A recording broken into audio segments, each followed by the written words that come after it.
नमस्कार. आज आपण एका खास विषयावर बोलणार आहोत. मागच्या आठवड्यात मी एका एअरलाईनच्या चॅटबॉटशी बोलत होते आणि अरे बापरे, इतका निरुपयोगी होता ना तो. हां, हां. अनुभव आला म्हणायचा. हो ना. प्रत्येक प्रश्नावर एकच ठरलेलं उत्तर. शेवटी कंटाळून मला माणसाशी बोलायला सांगावं लागलं. मला हेच जाणून घ्यायचंय की कंपन्या आपल्या एआयला अधिक हुशार आणि माणसासारखं कसं बनवू शकतात. आणि गंमत म्हणजे या समस्येवरचा उपाय हा त्या एआयला नव्याने सगळं शिकवण्यात नाहीये, मग तर त्याला फक्त योग्य शिष्टाचार शिकवण्यात आहे. शिष्टाचार म्हणजे एआय साठी चक्क फिनिशिंग स्कूल. अगदी तसंच. आणि या प्रक्रियेला म्हणतात फाईन ट्युनिंग. आज आपण मायक्रोसॉफ्ट फाउंड्रीमध्ये लँग्वेज मॉडेल्सना फाईन ट्यून कसं करतात यावर जरा सविस्तर बोलूया. ओके, एक मिनिट. मायक्रोसॉफ्ट फाउंड्री हे काहीतरी नवीन वाटतंय. हे काय आहे नेमका? सोप्या भाषेत सांगतो. हं, मायक्रोसॉफ्ट फाउंड्री हे एक व्यासपीठ आहे, म्हणजे एक जागा जी कंपन्यांना शक्तिशाली एआय मॉडेल सुरक्षितपणे वापरायला मदत करते आणि महत्त्वाचं म्हणजे आपल्या गरजेनुसार बदलायला एक संरक्षित जागा देते. अच्छा. असं समजा की तुमच्याकडे खूप हुशार नवीन कर्मचारी आहे, हं, पण त्याला तुमच्या कंपनीची कामाची पद्धत, बोलण्याची एक शैली शिकवायची आहे. तुम्ही त्याला नव्याने सगळं नाही शिकवणार, बरोबर? नाही, फक्त कामापुरतं ट्रेनिंग देईन. अगदी बरोबर. फाउंड्री हेच ते ट्रेनिंग देण्यासाठीची जागा आहे. छान. म्हणजे एका तयार मॉडेलला आपल्या गरजेनुसार वळण लावायचं. चला तर मग या फिनिशिंग स्कूलच्या प्रक्रियेचे एक एक पैलू उलगडून पाहूया. माझा पहिला प्रश्न, हे फाईन ट्युनिंग नक्की केव्हा आणि का वापरायचं? म्हणजे आपण मॉडेलला सूचना देऊन ते प्रॉम्प्ट इंजिनिअरिंग वापरून आपलं काम नाही करू शकत का? हा खूप महत्वाचा प्रश्न आहे आणि याचं उत्तर आहे हो, करू शकतो. प्रॉम्प्ट इंजिनिअरिंग हा खरं तर पहिला आणि सगळ्यात सोपा मार्ग आहे. मग अडचण कुठे येते? अडचण सातत्याची आहे. हे म्हणजे त्या नवीन कर्मचाऱ्याला तोंडी सूचना देण्यासारखं आहे. ग्राहकांशी नेहमी आदराने बोला, पण तो प्रत्येक वेळी ऐकेलच असं नाही. कधी कधी तो सूचनांकडे दुर्लक्ष करून आपल्या मूळ स्वभावाप्रमाणे वागू शकतो. हा हा. म्हणजे एखाद्या लहान मुलाला खोली आवरायला सांगण्यासारखं. तो कदाचित ऐकेल किंवा नाही. अगदी तसंच. त्यामुळे सातत्यपूर्ण परिणामांची खात्री नसते. अच्छा, समजलं.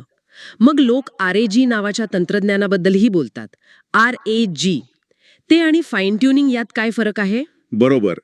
हे तीनही म्हणजे प्रॉम्प्ट इंजिनिअरिंग, RAG आणि फाईन ट्युनिंग वेगवेगळ्या समस्यांवरचे उपार आहेत. ओके. प्रॉम्प्ट इंजिनिअरिंग म्हणजे तोंडी सूचना. RAG म्हणजे रिट्रीव्हल ऑगमेंटेड जनरेशन. हे मॉडेलला उत्तर देण्यासाठी एक विशिष्ट पुस्तक किंवा डेटा देण्यासारखं आहे.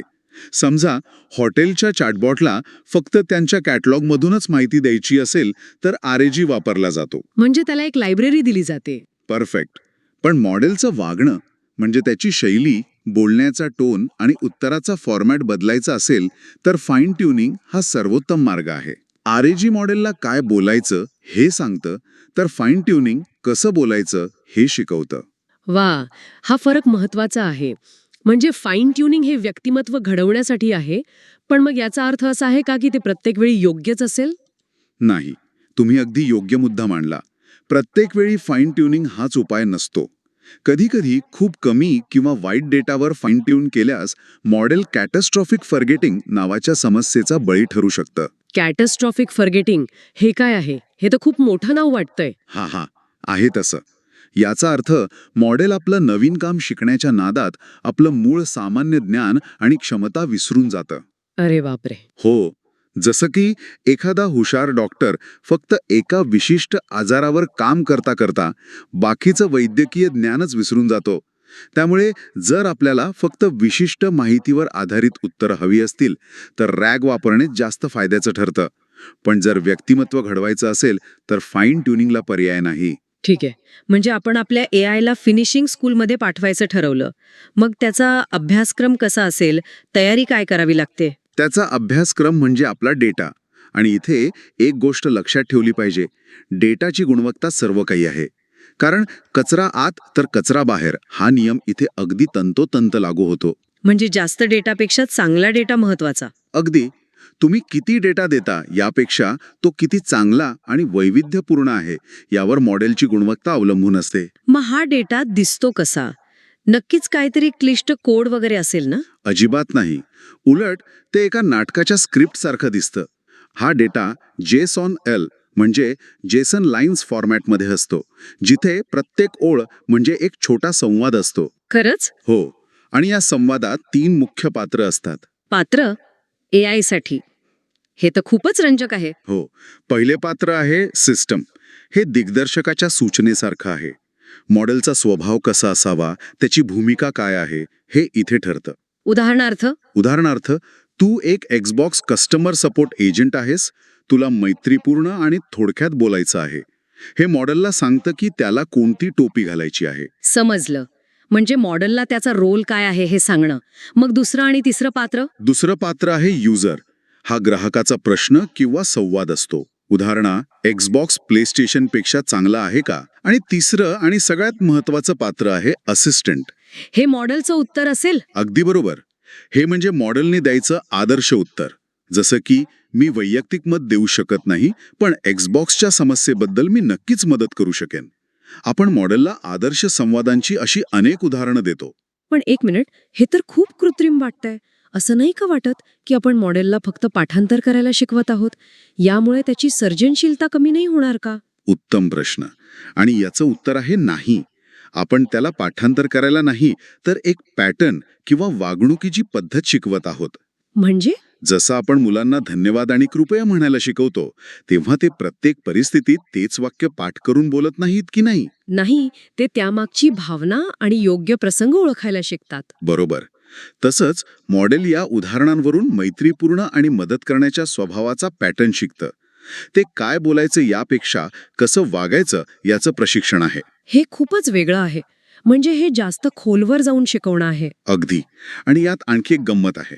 आमच्या एका क्लायंटने काय केलं, त्यांच्या सपोर्ट टीमच्या फक्त विनोदी चॅट्सवर मॉडेलला ट्रेन केलं.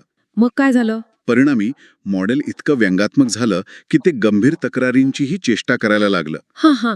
अरे बापरे, हे तर भारीच आहे. हो, तेव्हा आम्हाला समजलं की डेटामध्ये बॅलन्स किती महत्वाचा आहे. तुम्हाला गंभीर आणि विनोदी दोन्ही प्रकारची उदाहरणं द्यावी लागतात. म्हणजे डेटा तयार करणं हे कौशल्याचं काम आहे. नक्कीच. यात आणखी एक वेट नावाचा पॅरामीटर असतो. एखाद्या संवादाला वेट 0 दिल्यास मॉडेल त्या संवादाकडे दुर्लक्ष करतं आणि वेट 1 दिल्यास ते त्यातून शिकतं. अरे वा, म्हणजे या व्यंगात्मक उत्तरावरून शिक, पण या साध्या उत्तराकडे दुर्लक्ष कर, असं आपण मॉडेलला सांगू शकतो. बरोबर. हे पाठ्यपुस्तकात महत्वाचे मुद्दे हायलाईट करण्यासारखं झालं. डेटा तयार करण्याची प्रक्रिया तर समजली, खूपच इंटरेस्टिंग आहे. पण हे सगळं फाउंड्रीच्या डॅशबोर्डवर प्रत्यक्षात कसं दिसतं? मला खात्री आहे की तिथे अनेक बटणं आणि पर्याय असतील. त्यातलं महत्वाचं काय? चला, तर मग आपण फाउंड्रीच्या प्रक्रियेचे 3 मुख्य टप्पे पाहूया. सगळ्यात पहिला आणि महत्वाचा टप्पा म्हणजे बेस मॉडेल निवडणे. ओके. फाउंड्रीच्या मॉडेल कॅटलॉगमध्ये गेल्यावर तुम्हाला AI मेंदूंचं एक सुपर मार्केट दिसेल. इथे GPT-4, लामा 2 सारखे अनेक मॉडेल्स आधीच तयार आणि प्रशिक्षित केलेली उपलब्ध असतात. यांनाच आपण बेस किंवा फाउंडेशन मॉडेल म्हणतो. पण इतक्या पर्यायांमधून योग्य मॉडेल कसं निवडायचं? हे गाडी निवडण्यासारखं आहे का? अगदी तसंच आहे. गाडी निवडताना जसं आपण तिचे फीचर्स, मायलेज, इंजिन तपासतो, तसंच इथेही काही गोष्टी पाहाव्या लागतात. प्रत्येक मॉडेलसोबत एक मॉडेल कार्ड असतं, जणू काही त्याचं माहितीपत्रक. अच्छा, त्यात काय तपासायचं? त्या 4 मुख्य गोष्टी तपासाव्या लागतात. एक, क्षमता, म्हणजे मॉडेल कशासाठी उत्तम आहे. काही मॉडेल सर्जनशील लिखाणासाठी चांगली असतात, तर काही कोड लिहिण्यासाठी. बरोबर. दुसरं, प्री ट्रेनिंग डेटा, मॉडेलला कोणत्या डेटावर प्रशिक्षण दिलं आहे. काही मॉडेल्सला इंटरनेटवरच्या फिल्टर न केलेल्या डेटावर ट्रेन केलेलं असतं, त्यामुळे त्यात काही विचित्र सवयी असू शकतात. ओके, हे महत्वाचं आहे. असलेल्या भाषेत, जसे की मराठीत, काम करतं का? ठीक आहे, आपण AI मेंदू निवडला. आता त्याचं प्रशिक्षण कसं सेट करायचं? हा दुसरा टप्पा असेल, बरोबर? अगदी बरोबर. दुसरा टप्पा आहे फाईन ट्युनिंग जॉब कॉन्फिगर करणे. हे एखाद्या व्यायामाचं वेळापत्रक ठरवण्यासारखं आहे. इथे आपल्याला काही ॲडव्हान्स्ड ऑप्शन्स किंवा हायपर पॅरामीटर्स सेट करावे लागतात. हायपर पॅरामीटर्स, हे ऐकायला खूपच तांत्रिक वाटतंय. अजिबात नाही. नावाला घाबरू नका, हे खूप सोपं आहे. पहिलं ऑप्शन आहे बॅच साईज, म्हणजे मॉडेल एका वेळी किती उदाहरणांवरून शिकेल. म्हणजे जिममध्ये एका वेळी किती वजने उचलायची तसं. परफेक्ट. दुसरा आहे ॲनिपॉक्स, म्हणजे संपूर्ण डेटावरून किती वेळा शिकायचं. हे व्यायामाचे किती सेट्स करायचे यासारखे आहे. आणि तिसरा, सगळ्यात महत्वाचा, आहे लर्निंग रेट मल्टिप्लायर. म्हणजे शिकण्याचा वेग. यात काय विशेष? शिकण्याचा वेग म्हणजे एक दुधारी तलवार आहे. खूप जास्त वेग ठेवला तर मॉडेल महत्वाचे बारकावे शिकण्याऐवजी त्यांच्यावरून उडी मारून पुढे जाईल आणि काहीच नीट शिकणार नाही. आणि खूप कमी ठेवलात तर? ते गरजेपेक्षा जास्त वेळ घेईल आणि कदाचित छोट्या छोट्या तपशिलांमध्ये अडकून बसेल. योग्य संतुलन साधणं महत्वाचं आहे. समजलं. छान. आता तिसरा आणि शेवटचा टप्पा. प्रशिक्षण पूर्ण झाल्यावर आपलं AI फिट झालं आहे की नाही हे कसं कळणार? तिसरा टप्पा आहे परिणामांचे पुनरावलोकन. हा सगळ्यात महत्वाचा टप्पा आहे की नाही. आपण त्याचे परिणाम तपासतो. पण निकाल चांगले आहेत हे नक्की कसं ठरवायचं? फक्त उत्तरं बरोबर आहेत की नाही एवढंच पाहिलं जातं का? अजिबात नाही. अचूकता हा एक भाग झाला, पण आम्ही हेही तपासतो की मॉडेलने काही नवीन विचित्र सवयी तर नाही ना लावल्या. ते मूळ विषयाला सोडून उत्तरं तर देत नाही ना. अच्छा. याला हॅल्युसिनेशन तपासणी म्हणतात. यासाठी आपण ट्रेनिंग डेटाचा एक छोटा भाग बाजूला ठेवतो, ज्याला व्हॅलिडेशन डेटा म्हणतात. हा डेटा मॉडेलने आधी पाहिलेला नसतो. ही त्याच्यासाठी एक प्रकारची सरप्राईज टेस्ट असते. आणि जर ते या परीक्षेत नापास झालं तर? आपण परत दुसऱ्या टप्प्यात जाऊन सेटिंग्ज बदलतो. लर्निंग रेट थोडा कमी करणे किंवा इपॉक्स वाढवणे. हे एक चक्र आहे. तुम्ही बदल करता, तपासता आणि सुधारणा करता. आणि मग फायनली एकदा का निकाल समाधानकारक वाटले की आपण मॉडेलला तैनात करून प्रत्यक्ष चॅटमध्ये वापरून ते अपेक्षेप्रमाणे वागतंय की नाही हे तपासतो. तर या सगळ्याचा अर्थ असा की फाईन ट्युनिंग ही काही जादूची कांडी नाही. ही एका शक्तिशाली सामान्य मॉडेलला विशिष्ट शिष्टाचार, एक अनोखी शैली आणि सातत्यपूर्ण वागणूक शिकवण्याची एक पद्धतशीर विचारपूर्वक केलेली प्रक्रिया आहे. तुम्ही अगदी अचूक शब्दात मांडलं. हा सातत्यपूर्ण वागणुकीचा खेळ आहे. यात आपण मॉडेलला फक्त सांगत नाही, तर त्याला एक व्यक्तिमत्व आत्मसात करण्यासाठी प्रशिक्षित करतो. अगदी. आजच्या चर्चेतून 3 महत्वाचे मुद्दे समोर आले. पहिला, फाईन ट्युनिंग केव्हा करायचं? जेव्हा आपल्याला प्रॉम्प्ट इंजिनिअरिंगच्या पलीकडे जाऊन मॉडेलची शैली आणि वागणूक आपल्या नियंत्रणात हवी असते तेव्हा. पण त्याच वेळी कॅटॅस्ट्रॉफिक फॉगेटिंगचा धोकाही लक्षात ठेवायचा. बरोबर. दुसरा, डेटा कसा तयार करायचा? नाटकाच्या स्क्रिप्टप्रमाणे JSON फॉर्मॅटमध्ये सिस्टम, युजर आणि असिस्टंट या 3 भूमिका वापरून आदर्श संवादांची वैविध्यपूर्ण उदाहरणं तयार करायची. आणि तिसरा, फाउंड्रीमधील प्रक्रिया म्हणजे योग्य बेस मॉडेल निवडणे, ट्रेनिंग जॉबमधील हायपर पॅरामीटर्सचे ट्रेड ऑफ समजून ते कन्फिगर करणे आणि शेवटी सरप्राईज टेस्ट घेऊन निकाल तपासणे. आणि ही प्रक्रिया पुन्हा पुन्हा करणे. हे सगळं ऐकल्यावर आता ही प्रक्रिया तेवढी अवघड किंवा भीतीदायक वाटत नाहीये. उलट हे एखाद्या कलाकृतीला अंतिम स्वरूप देण्यासारखं वाटतंय. बरोबर. जाता जाता एक विचार करायला लावणारा प्रश्न. बोला. आपण AIला कंपनीचा टोन किंवा बोलण्याची शैली शिकवण्याबद्दल बोललो. जसं हे तंत्रज्ञान अधिक सामान्य होईल तसं आपण एखाद्या ब्रँडच्या प्रतिनिधीशी बोलत आहोत की त्या ब्रँडसारखं बोलायला शिकवलेल्या AIशी हे ओळखणं कदाचित कठीण होईल. खरंय. आणि जर आपल्याला मिळणारा अनुभव चांगला आणि समाधानकारक असेल तर या फरकाने खरंच काही फरक पडेल का? विचार करण्यासारखी गोष्ट आहे.